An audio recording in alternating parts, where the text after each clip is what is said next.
So I grew up in the western suburbs of Chicago. My dad worked for United Airlines, and I came from a middle-class family. Both of my grandfathers were in the Army. They were in World War II. My dad was in the Air Force. He went to Vietnam. I had enlisted in the Army Reserves. So I got to Fort Benning, and I did basic training for 9 weeks. So after Fort Benning, I went to Fort Gordon, Georgia, in Augusta, and I trained in signal school to be an information systems operator analyst. Basically a long-form version of computer guy. So after Fort McCoy, we found out that we were going to Kuwait. In 2019, I sustained a life-changing spinal cord injury. My right side of my body is extremely weak, and my right arm is completely paralyzed.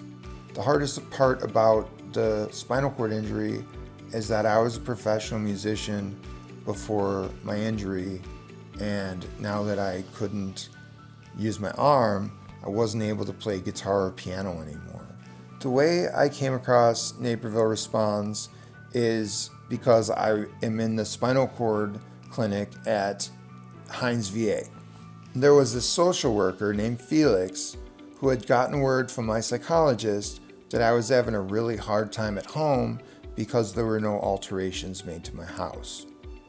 A few days later, Brian called and left a voicemail on my phone.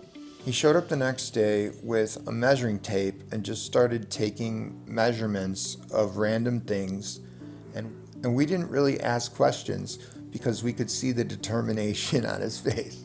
Like many other groups that say they support veterans, we had our skepticism because we didn't know what was going to happen. Well, this is the opposite of that. The following day, Brian was in our kitchen with the Sawzall cutting down walls.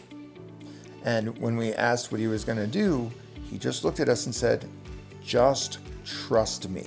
They widened doorways. They redid the entire floor in luxury vinyl planking because it's the strongest flooring that could support having my powered wheelchair in the house without it getting destroyed. That I can actually drive my powered wheelchair now through the kitchen. I can go through the doorway and go to the right, and I can go into the studio and pull my powered wheelchair all the way up to my desk. Being able to get into every room in the house has just meant so much. I can sit in my powered chair and watch TV in the family room with Jen and Andrew, or I can go into the living room and play foosball or piano. It has just meant so much to me, and all of it has just been so life-changing.